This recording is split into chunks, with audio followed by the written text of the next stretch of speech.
They didn't yell, they didn't argue, they just stopped. And somehow that was worse than anything they could have said. Priya sent 4 texts over 3 hours. No response. And the whole time, her hands wouldn't stop shaking. If that feeling is familiar, stay with me.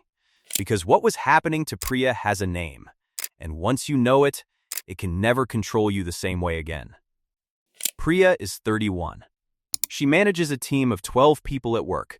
She makes decisions under pressure every day. She is by any measure capable and grounded. But at home, with Marcus, she became someone she didn't recognize. Marcus used silence the way other people use words, as a tool. Precise, deliberate, devastating. It would start small, a disagreement, an opinion Priya shared that Marcus didn't like. And then, nothing. No eye contact, no acknowledgement, no conversation, just walls. And within hours, Priya would find herself apologizing, not because she'd done anything wrong, but because the silence had become unbearable, and apologizing was the only key she had. She started monitoring everything she said before she said it. Would this upset him? Would this trigger the silence? She was editing herself in real time, every conversation, just to avoid it.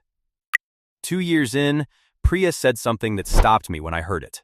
She said, "I can't remember the last time I spoke without first calculating what it might cost me." That isn't a relationship. That is a cage built entirely out of silence. Let's talk about what that cage is made of and how to dismantle it. But first, an important distinction. Not all silence is manipulation. Healthy people need quiet. They need space. They need time to process before speaking. The difference is intent and effect. Healthy silence says, "I need a moment." Weaponized silence says, "I am punishing you and I am waiting for you to break." Concept 1. The uncertainty spiral. Your brain has a deep biological intolerance for ambiguity. It is not a character flaw. It is how you were built. When something is uncertain, when you don't know what a person is thinking or feeling, your brain does not wait patiently. It fills the gap with the worst possible explanation. This is called negativity bias. Your brain defaults to threat when it doesn't have information, not because you're anxious or weak, because your ancestors who assumed the worst survived. And a manipulator who understands this can use your brain against you, without saying a single word. Every hour of silence is another loop of the spiral, each loop tighter than the last. By the time you're begging for a response, you've already accepted that you must have done something wrong. That is the first weapon. The uncertainty spiral doesn't accuse you of anything. Your own brain does the work for him. Concept 2. The guilt inversion. Here is one of the cruelest mechanics of weaponized silence. The person being punished ends up feeling like the one who caused the punishment.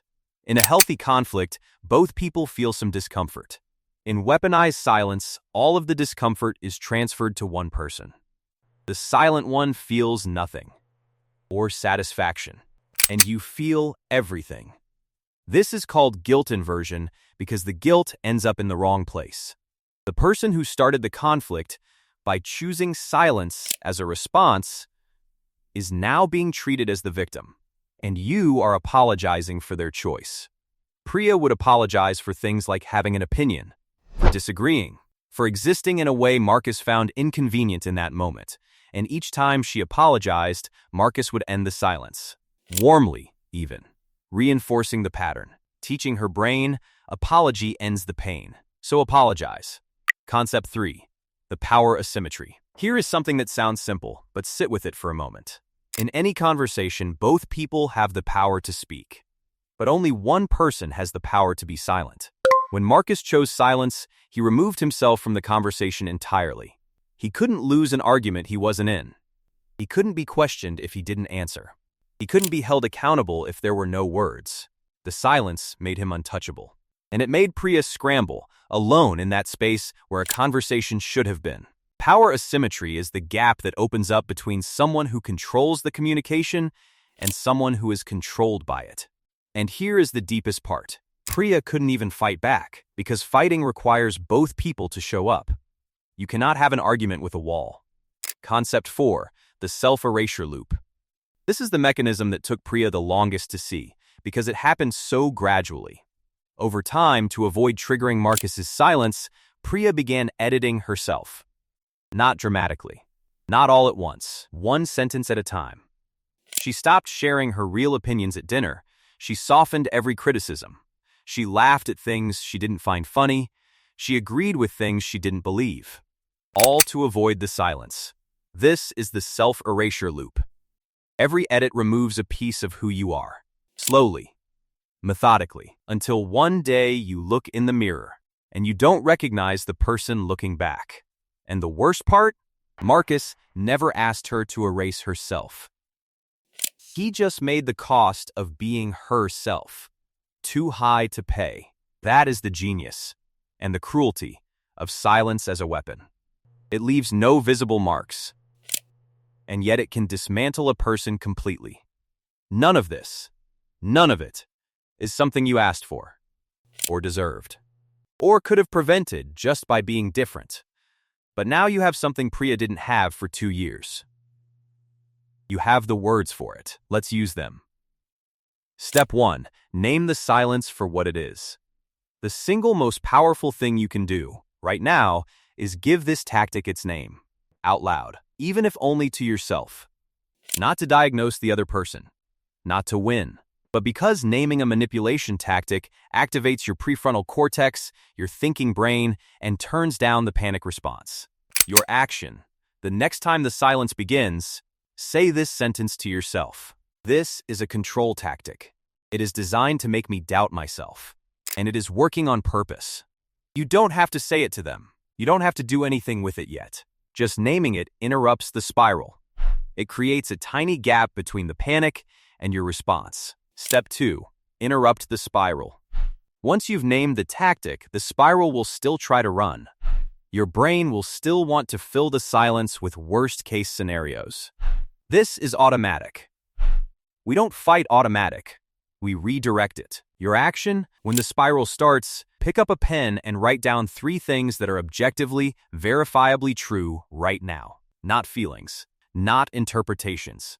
Facts. I paid the bills on time. I did my job well. I was kind to the people around me today. These truths are anchors. They pull you out of the spiral and back into reality. Step 3. Stop filling the silence. This is the hardest step for most people, because everything in you wants to fix it, to reach out, to apologize, to say something, anything, to make it stop.